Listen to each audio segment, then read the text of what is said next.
Hi friends, అందరికీ నమస్కారం. ఈరోజు మనం స్వార్థం, సేవ, యోగ్యత అనే కథ గురించి తెలుసుకుందాం. ఓకేనా? బుద్ధుడు ఒకసారి తన శిష్యులతో ధ్యానంలో ఉండగా రక్షించండి రక్షించండి అన్న ఆర్తనాదాలు వినపడ్డాయి.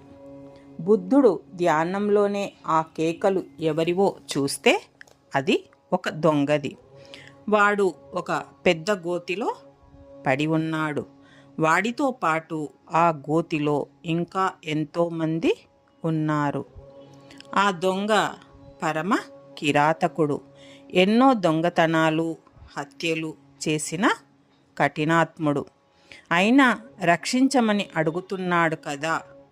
వీడు ఏదైనా పుణ్యకార్యం చేశాడా అని చూడగా ఒకరోజు ఈ దొంగ నడుస్తున్నప్పుడు తన కాలి కింద సాలెపురుగు పడి చచ్చిపోకుండా జాగ్రత్తగా అడుగులు వేస్తాడు. ఓహో, వీడు ఒక జీవిని రక్షించాడు.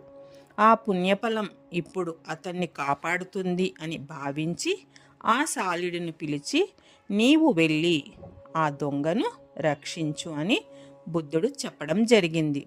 సరేనని సాలీడు వెళ్ళి తన దారాన్ని దొంగకు అందించి గోతిలో నుండి బయటకు రమ్మని అంటుంది. అప్పుడు వాడు దాన్ని పట్టుకొని పైకి వస్తున్నప్పుడు ఆ గోతిలో ఉన్న మిగిలిన వారంతా కూడా తమను కూడా తన వెంట తీసుకెళ్ళమని అడుగుతారు. అప్పుడు దానికి ఆ దొంగ, చీచీ, మీరంతా పాపాత్ములు. నేను పుణ్యం చేశాను కాబట్టి నాకు ఈ సహాయం అందింది. మిమ్మల్ని ఎందుకు రక్షించాలి అంటూ చీదరించుకున్నాడు. అంతే, ఆ సాలీడు దారం పుటుక్కున తెగి తిరిగి అతను గోతిలో పడ్డాడు. ఎప్పుడైతే దొంగ తన స్వార్థం చూసుకున్నాడో, తోటివారిని అసహ్యించుకున్నాడో, అతడి పుణ్యం కాస్త హరిమంది. తిరిగి అతడు ఆ గోతిలోనే పడిపోయాడు. రక్షించండి రక్షించండి అని అరుస్తున్నప్పుడు అతను అక్కడి నుండి బయటపడడానికే కదా ఆరాటపడ్డాడు.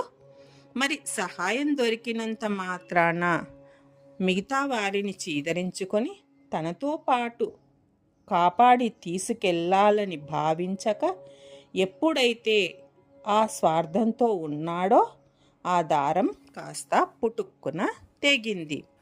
పుణ్యం కొద్దీ వాడికి అందిన సహాయం కాస్త కూడా వాడి స్వార్థంతో ఉండడం మూలాన చేజేతుల సాయం కోల్పోవలసి వచ్చింది.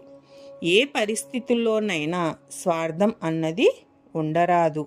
అది అతడి చెడు కర్మగా రూపుదిద్దుకొని వారు పైకి రారు, ఎవరిని పైకి తీసుకురాలేరు. అందుకే మనం ఏంటి అంటే, మనం ధ్యానం నేర్చుకున్న వెంటనే అందరికీ ధ్యాన ప్రచారం చేయమంటారు మన గురువుగారు, పత్రి గారు. కారణం, మనకు దొరికిన దానితో మనము మాత్రమే బాగుపడడం కాదు, మనలా అందరూ బాగుపడాలి.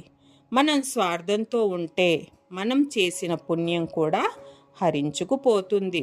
స్వార్థాన్ని వీడి సేవ చేసినప్పుడు మనకు సాయం అందుకునే యోగ్యత వస్తుంది. Okay, thank you.